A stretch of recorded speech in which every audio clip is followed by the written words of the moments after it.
Chip strategy is everything in FPL. I'm FPL D-Unit and I'm here today to talk to you about the 4 chips that you need to play between game weeks 1 and 19. I'm going to explain how they're used, what to do with them, and when potentially you should be playing them, but I'm going to tell you when I'm going to be playing them, and I'm going to give you my strategy. Last year I finished top 5k with bad chip use.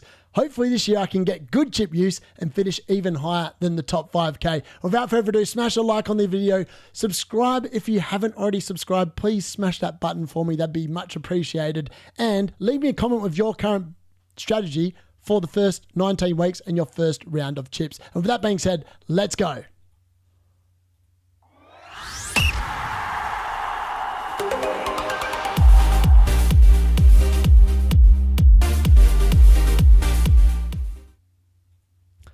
So we now have double chips. Last season we had 2 wildcards, 1 triple captain, 1 free hit and 1 bench boost. This year, FPL headquarters have decided to give us 2 chips, but there is a catch. You have to play the first round of chips. That's your first wildcard, your first triple captain, your first free hit and your first bench boost between game weeks 1 and 19. Now remember folks, you can't play more than 1 chip in the same week. These are all week dependent, which means you have to play them in at least 4 different game weeks across using those first 4 chips. Now, the second thing that's also been changed is you've also been given a kind of mini wild card, 5 free transfers at the beginning of round 16. So post the round 15 deadline being lifted and the game being updated and open for round 16, game week 16, you are going to be given the access to 5 free transfers. The key thing here though is don't roll into that week with more than any transfers because you're not going to get maximum use. So in game week 15, whatever transfers you've got, you need to use up because otherwise you're not going to get the full value because they're not going to top you up past 5. So therefore you need to make sure you don't have any. And lastly, the other thing you need to know is they have removed the assistant manager chip, which I'm absolutely gutted about. I can only hope that FPL headquarters reconsider this for the beginning of next season because that was my favorite chip last year. In fact, it was the only chip I did any good in. And it was probably due to that chip I finished in the top 5k, not the triple captain, not the bench boost. And now let's have a look at each of these chips and what it means and when I'm going to be playing mine. I'm going to talk you through all of that. So the first one I'm going to talk about is the free hit. And this is the one where I'm most up in arms about in terms of where I'm going to play it. So I'm just going to explain for anyone that is new to the game. For 1 week, you can change your entire team before it reverts back to your previous team the following game week. So if your team's absolutely rubbish, it's been decimated by injuries for 1 week, or you got lots of suspensions, you can just smash that button, change your entire team for 1 week, and then it will go back to what it was the week before. This is normally really good when there is a blank game week or there's a double game week. Now, realistically, there shouldn't be any of these in the first part of the season between game weeks 1 and 19. Last season, we did have Everton versus Liverpool being postponed due to bad weather. So it can happen, and sometimes an extraordinary event can happen as well, which postpones a game. Like, for example, when the Queen died and when COVID happened, all these things postpone games. So it could be beneficial just to save it for later in the between game weeks 12 and 19 around that time and hope that you get a double game week or a blank game week and you can use it then to safely navigate it without having to use transfers. But in reality, the best time probably is to use it either when you've got a lot of assets playing each other. So for example, if you've loaded up on Arsenal and Liverpool assets, maybe you might consider playing a free hit in game week 3 so you don't have to worry about that game. Or you could be loading up on Man City and Arsenal assets. They play each other in game week 5. Or maybe you're just foregoing Liverpool assets to start the season and you want to play it in game week 4 to target those fixtures. We'll have a look at what that means in a second, and potentially when I'm thinking about playing mine outside of just holding it and hoping for the best. Now, one thing I will note is game week 19 has really nice fixtures for a lot of clubs. So you could play it on the very last week. However, a lot of people also like to play their wild card then. So you'd have to make up your mind about which chip you wanted to play in game week 19. Otherwise, you're going to lose them if you don't use them before game week 19. So looking at the fixture difficulty rating for game week 1 to 6, I'm going to show you a couple of examples where you could potentially play your free hit and where I've also thought about playing it. Now, at the moment, I don't have many assets in fact, many assets from Liverpool, Arsenal, or Man City. I've got one from each of them currently in my own drafts. But if you're loaded up with them, you could easily play the free hit in either game week 3 or game week 5. So in game week 3, as you can see there, Liverpool play Arsenal, Man City obviously play Arsenal in game week 5. And you could just dodge those fixtures and just load up on those teams and then just play it. So then that would be pretty good. I mean, really, if you play the chip on like game week 3 and you've got triple Arsenal, for example, all of a sudden their assets look a lot better. Removing that Liverpool fixture that's away from home could be a play. I prefer, though, to use it to be aggressive. So when I look at this and I look at first 6 game weeks, where potentially might I play it? I'm looking at game week 6. Now, I don't have Haaland in my draft, but Man City play Burnley in game week 6. I could free hit Captain Haaland for the week that I really want him. Burnley at home, you could expect a massive haul. That's realistically the way that I'm considering playing the chip this year. And I think that's what you need to be doing as well. When I look at other fixtures that are really good that week in game week 6, we've obviously got Spurs against Wolves at home as well, which could be good for them from an attacking perspective. We've got Sunderland at home for Nottingham Forest. Again, that could be really good for their defence. You'd expect them hopefully to keep a clean sheet there. Chelsea have Brighton at home. Again, that's quite nice. So yeah, there's fixtures you can target there. And I think that's, at the moment, if you'd have to ask me without saving it for a double game week, which is realistically what I'm going to be doing, first 6 game weeks, I would use it to attack the fixtures rather than dodge a fixture. That's my personal play. I'm a more aggressive manager. I'm not cautious. And that's how you have more fun with the game, is by being aggressive. So that's what I'm looking at doing with my free hit chip in the first 19 weeks. So on to the second one, and this one is the one last season lots of people were like me. You used it on Erling Haaland. A lot of people used it the first time on Erling Haaland versus Southampton and can consider themselves quite lucky he got 6 points. Because people like me that saved it hoping there was going to be an extra double game week, which at some point it did look like there was going to be, but then there wasn't. I played it on Erling Haaland the second time he played Man City and I only got 2 points tripled. So again, this is a 1 week play. So instead of getting double points for your captain, so anyone that's new to the game, you get triple the points. So for example, if Erling Haaland scores a hat-trick, gets the 3 bonus, gets 17 points, double to your captain, he'd get 34 like on a normal game week. When you play the triple captain, he'd actually get you 51 points, which is massive. And last season, the peak play was actually playing on Salah in the double game week, where I think he got 27 points tripled, and it ended up being 71. Like, just insane number. That was the best week to play it. And generally speaking, in the second half of the season, we will play our triple captaincy chips on a player that has a double game week, and probably one of the big boys as well. The thing I'll note here, though, particularly in the first half of the season where it is realistically going to be a single game week, every week generally has big holes in it for an individual. And it's not always Erling Haaland. It's not always Mo Salah. It's not always Cole Palmer. Sometimes you get Kevin Schade who bangs in a hat-trick. Sometimes you get Justin Kluivert, who bangs in a hat-trick. So it doesn't have to be a premium asset that you played on the first half of the season. I think you could actually have a bit of fun with this, put a bit of fun into it and pick maybe a differential pick. But realistically, the high likelihood is that engaged managers in particular will be playing on either Salah, Haaland, or at best probably Cole Palmer when these players play one of 3 teams. Burnley, Leeds, Sunderland, preferably at home.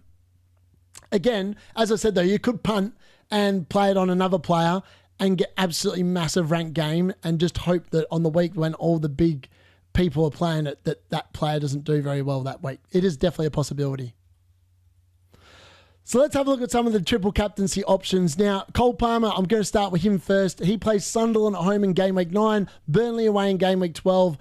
Game week 14, he's got Leeds away. So realistically, I'm looking at game week 9, thinking that's the best option if you're playing on Cole Palmer. Now, Mo Salah, game week 4, Burnley away. Game week 14, Sunderland at home. Game week 15, Leeds away. Now, he does actually play Leeds away again in game week 19. However, I haven't put that on there because Mo Salah is going to be away on AFCON duty. So he's not actually going to get the chance to play it in game week 19 unless you want to get 0 points tripled. Unless, I don't know why he wouldn't end up going or getting picked by Egypt, but I just can't see it happening. Then we got Erling Haaland. He's actually got 4 opportunities over the game weeks from 6 to 19 where you could play it on him versus a promoted team.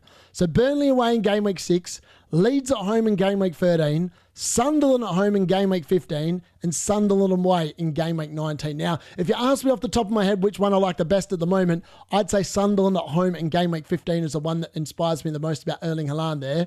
Then I put a couple of other options in that are not quite premium assets, but assets that, again, could absolutely pop off. Now, if Isaac stays at Newcastle, they actually have a really good run of 3 fixtures over game weeks 15, 16 and 19 where you could play it again on Isaac. So Burnley at home in game week 15 looks amazing. Game week 16, Sunderland away. And then game week 19, Burnley away. Now, he does play Leeds in game week 3 or 4, but I'm not expecting Isaac to be 100% fit by then. So for that reason, I wouldn't be looking at that as a fixture to be playing it on him. Then we got Saka. Game week 2 against Leeds at home, I think comes too early to be playing on him. They've got Burnley away in game week 10 and they've got Sunderland away in game week 11. So again, you're versing away fixtures. I'm not too sure if that's the place to go. And then my boy Bruno Fernandes, game week 3 and game week 7 are the only 2 that they've got. Burnley at home in game week 3. Game week 7, Sunderland at home. The dude can go massive. We saw that in game week 29 last season. It's definitely something that can happen. But unfortunately, they don't play Leeds until game week 20. So they've only got 2 opportunities against the promoted teams in the first 19 game weeks of the season. So that's something to keep in mind if you're a Man United fan and want to play it on one of their players. So on to the wild card. That is the third chip we're going to talk about here. And for 1 week, you can change your entire team permanently with the squad value you have. So if you can sit there and literally the best time to play wildcard is when there are mad fixture swings or after an international break. So I've actually come up with the 4 best times, I believe, to play a wildcard this season. So the first one is in game week 4. So that's post the first international break. So you'd know if your players are going to come back fit, injured, or whatever. And it's also the first game week after the transfer window is closed. So there could be still massive transfers that happen between now and game week 4 when the window shuts. So for that reason, it is quite often a popular time to wildcard because all of a sudden, Wissa might start the season at Brentford, look like he's staying, and then all of a sudden deadline day happens. Wissa goes to like Newcastle because they need a striker, and all of a sudden he doesn't become a good asset and you want to get rid of him. That's going to cost you a transfer. That can happen with a lot of players. It can make some players boost up in value and then others decrease based on transfers that happen. So that's a really popular time. It's not when I'll be wildcarding, and it's not when I wildcarded last year either. The second time is game week 8, which is post the second international break. So again, you can deal with injuries or whatever that happens during the international break. And it also gives you a bit more form. It gives you the first 7 weeks. Arsenal also have a really good run of fixtures post game week 7, so it can allow you to target that post the international break if you don't have many Arsenal players in your team. So that's another good place. That's not my favorite place to play it though. My favorite place is actually to play it, and when I've literally scheduled in my wild card, is the third spot here, which is game week 12, exactly the same time same time I played it last season, was in game week 12 as well, which also happened to be post the third international break, and it's the last one during the first 19 weeks of the season. So you don't have to worry about injuries on international football, etc., etc. It's my favourite time to play it from last season. The year before I played it in game week 19, which is actually the 4th option. However, I didn't feel that strategy worked as well. I missed out on a lot of squad value. Game week 12 is just one of them nice ones where you can see the teams that are in form. It's also prior to what will be a very popular time to wildcard in game week 13 when there are mad fixture swings for Liverpool, Newcastle United, Manchester United, and Manchester City. So with that being said, I've just quickly put together a draft to show you what a potential game week 12 wildcard squad would look like based on the fact you're targeting Man City players, Man United players, Newcastle United players, and Liverpool players for those fixtures that are coming. So in goal, Trafford. Double Liverpool defence, Frimpong, Kirkes, Dorgo in there as well. I think he'll be great. Reindeers in the midfield with Alanga, Wirtz, Rice, Ahmad. And then up front I've got Isaac and Haaland. On the bench, I got Kinski, Hoyland, who's definitely not going to make it, but I just did this for grammatical effect where you could sit there and target these 4 big teams against their nice run of fixtures. Hall and then Esteve, just a throwaway defender on the bench. That's actually 100 million, that squad value as well. I didn't believe that you'd be able to get 3 players from each of those 4 teams into the draft. That just goes to show you what you can do to target the fixtures, which is why I quite like Game Week 12. You're also going a week early on the Newcastle and Man City assets before everyone else jumps in. So you'll beat the price rises on players that are being brought in what is going to be a very popular time to wildcard, which will be Game Week 13. So that's why I'll be doing it in Game Week 12, and I'll just be backing in my Man City and Newcastle assets to score against each other, and I won't be playing any of the defences, except obviously Trafford if I happen to go that way. But that's a while away. There's going to be players that develop and form. There's going to be new transfers that we're going to think about as well. I just wanted to give you a demonstration of what a squad could look like based on those fixture swings in Game Week 12 and how it would look on paper. So on to the last one, the bench boost. Now, this one is the most interesting chip at the moment because there's a school of thought about playing it in Game Week 1. I've heard school of thoughts about playing it in Game Week 2, Game Week 3. I'm going to have a proper individual video out on this particular strategy for Game Week 1, probably in the next couple of days post this. But I'm going to quickly talk you through about it. So, bench boost last season for me didn't go well. I got 6 points from it, and I did so much planning for it. I had Bart Verbruggen on the bench. I had a bunch of defenders. I had Kukurea against a team that they shouldn't have conceded against. It was another easy team. And then I just had what should have been a really good... I had good squad value, 107 point, whatever it was at the time I played it, and all the players sucked. They all got no points on the bench. It was brutal, absolutely brutal. So sometimes planning for it doesn't work as well as just playing the chip and just pretending and hoping that your bench goes well. It's always the way. When your bench gets you points, you don't play it. When you play it, quite often you get nothing. So the first school of thought is playing it in Game Week 1. The pros are you've got unlimited transfers before you play it, because obviously, essentially, we're on a wild card at the moment because we're picking all our teams. They're changing every other day. We like players. We see someone score in preseason, think, yeah, whack him in. Gets it out of the way, allowing you to then strip the bench with your transfers post-Game Week 1. So then you don't have to worry about keeping money on your bench. You can strip it down as long as you've got blokes that are playing. Otherwise, you could be in trouble further down the park again. The cons, though, are that you've got low squad value. It's the lowest squad value you'll probably have all season long to work with. You've got uncertainty around who starts in Game Week 1, particularly with the promoted teams which have made a bunch of signings like Sunderland. How can we be safely assumed they're going to play certain players in Game Week 1? We've seen no history in it. They've bought a bunch of new players, a bit like what Forest did when they first came up. Are they nailed? I'm not sure. The fixtures and form also haven't been established. Like Forest last season established themselves as an amazing team the first half of the season. Who's going to be that team this year? Is it going to be Man United? Who knows? Who's going to be going down from our standings from last season? All these are big unknowns going into Game Week 1. The second school of thought, which is the one that I like currently, is play it post your first wild card. So, as I said, I'm playing it in Game Week 12, right? I'm going to target all those players. I'm going to have better squad value. I can use other players then. I love having a good bench. That's the secret to my success last year, is having good bench players. So that way when I do have the odd bloke that didn't play, like Jackson when he didn't play that game, I had Isaac come off the bench with 12 points. I think having a good bench is imperative to winning or doing well at FPL. Not winning, because I've never won, so I can't say that. But to doing well, I think you've always got to have a good bench and relying on it to get you points. So yeah, my line of thinking, my own strategy is to play it in Game Week 13, 14, 15, 16, 17. One of those weeks where everything just aligns, the bench looks good, the fixtures look good, and we'll go from there. Game Week 1, though, I have looked at a draft for Game Week 1 that doesn't completely cripple your team for the first 5 or 6 game weeks of the season. This squad only cost 95.5 million as well, by the way. There's 0.5 million left in the bank, and I actually love it. If I was tempted to do a bench boost Game Week 1, this is a draft I'd go with. Now, I've seen the AI predictions and all this nonsense about who you should have, who you shouldn't have, etc. this is a team I go with 100%. The only player in this team I'm not confident in is Verbruggen.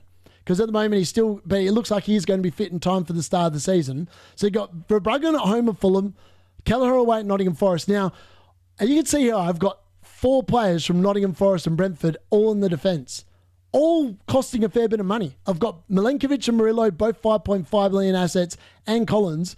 Remember when we go back to that fixture difficulty rating earlier in the video, these guys have amazing fixtures the first 6 weeks. You don't have to sit there and worry about getting rid of them. You can literally play them every single week for most of those first 6 weeks. And I have money on this game that it's going to be 0-0 between Brentford and Nottingham Forest. Now, I could be wrong, and that might be a 5-all goal fest. But I reckon with what I've seen in preseason from both teams, this has 0-all written all over it. And for that reason, I think it's really good for getting your points. Then we look at the starting midfield. We've got Marlon, who looks like he could potentially be starting for Aston Villa. He's been really good in pre-season. Again, if you were concerned about him, you've got 0.5 million in the bank. You can either upgrade him to Minte from Brighton, or you could even upgrade him to Tielemans from Aston Villa, who's almost 100% guaranteed to play. You've then got Cole Palmer against Crystal Palace. You don't have to worry about the Chelsea defence here, because I think Chelsea will concede against Crystal Palace because they're going to be more behind them in terms of their fitness and rhythm for that game. So Eze, I think, is a great pick here as well, particularly if he stays at Crystal Palace for it. Wirtz, you've obviously covered the Liverpool attack there against Bournemouth, who look like they're going to concede goals.